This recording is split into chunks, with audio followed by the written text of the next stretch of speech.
Hello everyone and welcome to Booster Tutor. I'm Brandon and happy Valentine's Day to you. Today we're going over my Valentine's Day theme deck, 3's A Crowd.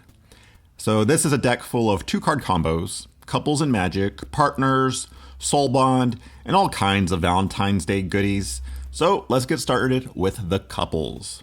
First we have our commanders, Kynaios and Tiro of Meletis. This is the obvious choice as the commander to any Valentine's Day deck. They're a couple, they're 4 colors, and they share the love to all your opponents by letting them draw cards or play lands. So right off the bat, your opponents probably won't attack you because they think you're helping them. The fools. Also, the 4 colors give you a ton of choices for all your 2-card combos. Next we have Tibor and Lumia. This married couple must have been important in the original Ravnica, right? They're legendary, they're carded so is it hurts. They only go by their first names, and look at that art. It's like freaking dynamic as hell. But nope, they had no impact on the lore and were never heard from again. Probably due to them sharing the card like those couples that share a Facebook profile. Nobody likes that. Next we have Pia and Karen Nalar. Aw, it's Chandra parents. They're so cute. I can't excuse the shared name here, because it just embarrasses their daughter so much. I mean, they do everything together, like create little flying death machines. I think these crazy kids are going to make it. Talk about opposites attracting. Here we have Gerard, who is a born fighter and leader. He's here to gain life and tap creatures, and target player is all out of cards in hand. Then you have Hannah, who has devoted her life so much to creating, she takes things from the trash and makes them good as new. I think these crazy kids are going to make it. Oh man, it's Elspeth. She's the best. Gathering troops, slaying all the monsters, and rallying her whole team with her sheer badassery. Man, I hope when she finally gets a storyline, they don't force her into some love story. Well, her love interest better be cool. Oh, well, at least he has a lot of abilities? I'm just happy if Elspeth's happy. Oh, they're both dead. Watsy, can you please stop destroying love? Lastly, we have Feldon of the Third Path. His ability is to take any creature in your graveyard and create an artifact copy of it, but then you must sack it at the end of turn. This fits his lore very well, because his wife died and he created an artifact copy of her, but knew it would never fill the void in his heart and destroyed it. Happy Valentine's Day! Valentine's Day isn't just for couples, it's also for partners. Partners in crime, partners in business, partners in life, and partners in commander. First we have 2 that could step in for your original commanders if you want to spice things up. Bruce Tarl and Thrasios. While not the most synergistic, like any good partners, they complement each other. Bruce is all about the combat and is great if you have a way to do multiple ETB triggers. And Thrasios helps you fix your mana and draw cards, which is very needed in a 4-color deck. Next we have Chakram Slinger and Chakram Retriever. One of the strongest partnerships is between a pet and its owner, especially when that owner is a killing machine and has a faithful pet to help carry out his job. That's some real John Wick vibes going on there. What's nice about this little partner pair is if you play one, you get to search your library for the other and put it in your hand. Lay Weaver and Lore Weaver. Partners in business here. They don't even need names. They just tell you what their job is. Lay Weaver frees up mana so Lore Weaver can draw them cards. All I'm saying is buy stock in Lay and Lore Core, LLC. Lastly, could there be any partnership stronger than that of siblings? Oh yeah? Try twin siblings. Rowan and Will Kinrith are like 2 sides of the same coin. Fire and ice, oil and water, pineapple and pizza. What I like about them is not only can they mess with other players by dealing damage or forcing them to attack, but they can also help them out like drawing cards. That makes them very useful when having to use politics during a game. Now, let's talk about soulbond. Once in a great while, you meet that one person, the one you know you were meant to be with. It's as if your souls are bonded and your life will never be the same, your OTP. In Magic, it means you get a sweet ability. Silverblade Paladin. First, we've all thought about our knight in shining armor coming in and slaying our foes down. What if that knight in shining armor rode up, handed you a sword, and said, let's fuck some shit up? Because that's what Silverblade Paladin does. When he comes galloping in, he makes any creature a threat by giving it, and himself, double strike. Are you a go-getter? Always on the run? Bit of a live wire? Tired of your creatures being summoned and killed before you can use them on your next turn? Then have I got the match for you. Lightning Mauler. Give them and any other creature haste for when you just need to attack, and attack now. Are you an animal lover? Like them tall, dark, and hairy? Because Wolfear's Silverheart here is looking for a forever home. Not only does he get along with others, he makes them one of the pack, and every full moon they both get +4/+4. And last, there's always that one who comes and goes, never sticking around, but when they do, it's magic. Sure, they're probably flickering with any creature with a good ETB effect, but you can't help yourself. Deadeye Navigator is great for that one-time fling. Alright, let's get to the meat of this deck, the combos. This deck is jam-packed with 2-card combos, and much like love, they are fragile and fickle. But also like love, when they work, nothing can stop you. First, let's talk about some of the cute combos. A little flirtatious. Protean Hulk and Flash are part of a bigger infinite combo, but on their own, can be used to search out other creatures very easily, and maybe even some other combo enablers. Casting Flash to put Hulk into play makes it so it instantly has to be sacrificed, and therefore you get its ability to happen all for the low cost of 2 mana. Hulk Flash! Revelark and Karmic Guide are just a nice way to get a few of your creatures back into play that have already died. If Karmic Guide is in your graveyard, just invoke Revelark. This way, Revelark comes into play, but has to be sacrificed, thus allowing you to get Karmic Guide and another creature with power 2 or less. Then you can use Karmic Guide's ability to bring back Revelark or any other creature in your graveyard. Either way, if you had 0 creatures before, you now have 3, all for 6 mana. What's more romantic than going to the theater and seeing a show on your Valentine's date? How about ice skating and releasing an Elder God from its 1,000-year slumber? Why not both? This combo is an easy one. You just play Dark Depths. Don't worry about its counters or anything. Then play Thespian Stage and use its ability to copy Dark Depths. Since it's copying it and not entering the battlefield, it does not receive the ice counters, thus instantly creating a Merit Lage, a 20/20 flying and indestructible swallower of worlds. Okay, this one is very mischievous and dumb, just like fairies, or a bad magic trick. Play Vendalion Click and choose a non-land card from your opponent's hand. Remember that card.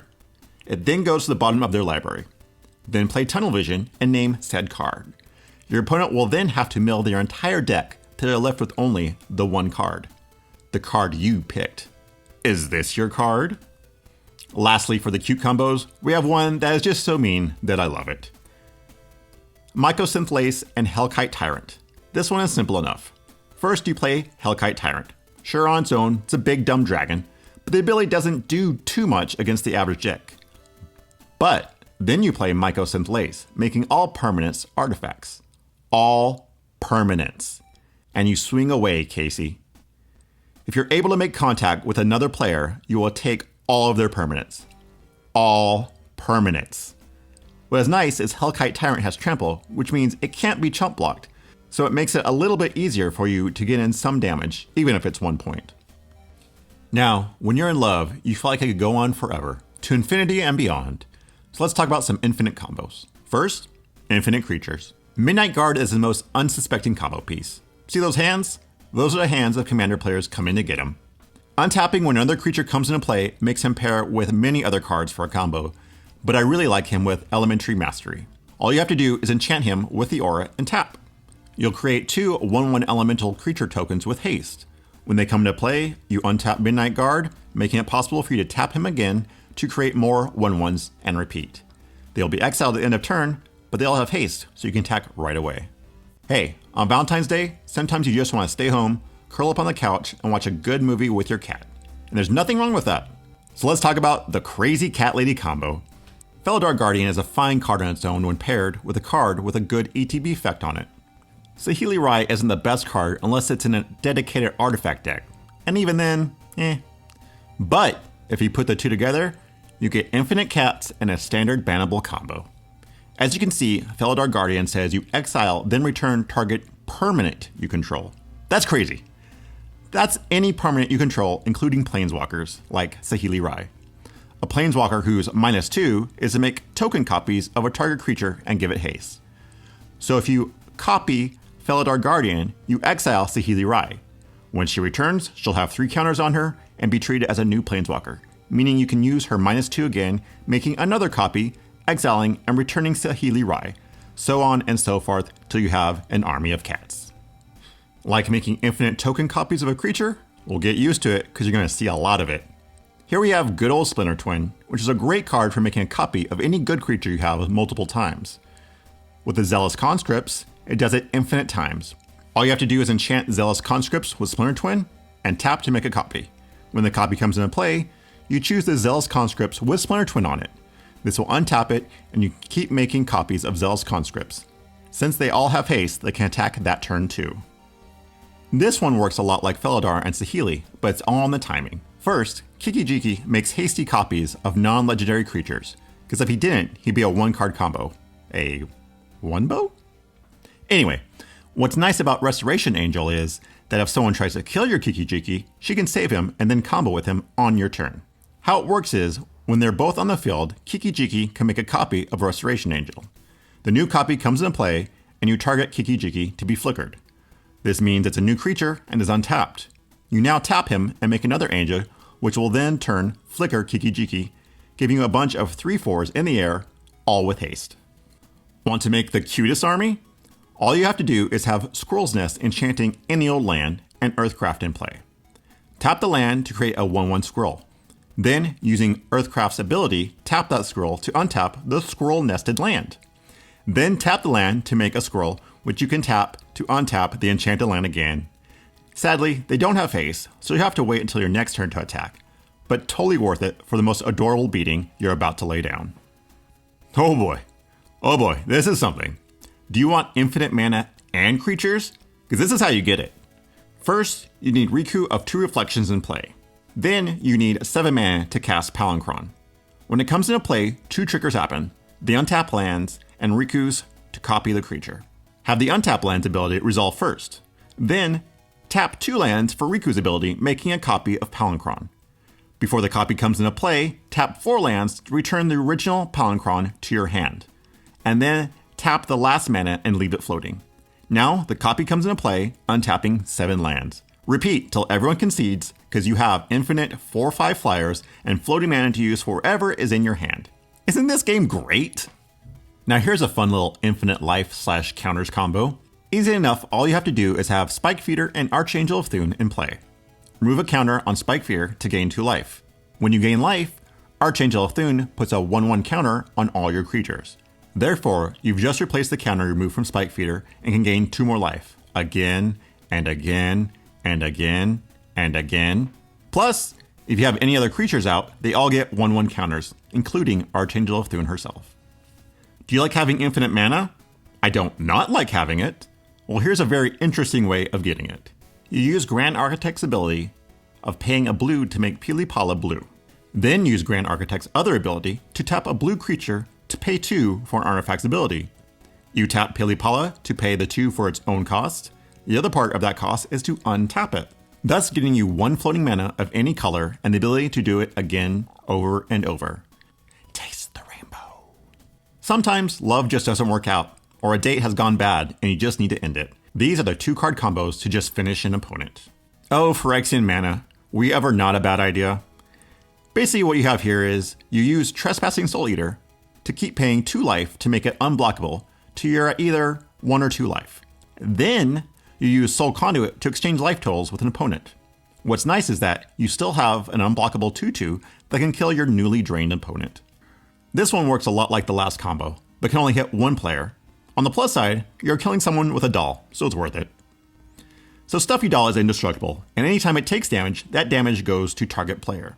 Guilty Conscience makes it so if you enchant Stuffy Doll, anytime Stuffy Doll deals damage to a player, it deals damage to itself. And then it deals damage to the player, which in turn deals damage to itself. It's a vicious cycle. Are you so angry you wish you could combat forever? Well, now you can. Just enchant Hellkite Charger with Bear Umbra, so when it attacks, you can stack the triggers, so you will pay 7 to get an additional combat step. Then, the Bear Umbra will untap all those lands. Now have your fun for that combat. Oh, next combat step is here. Tap those 7, and Bear Umbra will untap them all, continuing to have worked out all those demons. Now, you're probably saying, this whole killing one opponent at a time thing is nice, but I really want to crush all the hearts at once. You might say I'm heartless. Well, then I've got the perfect combo for you.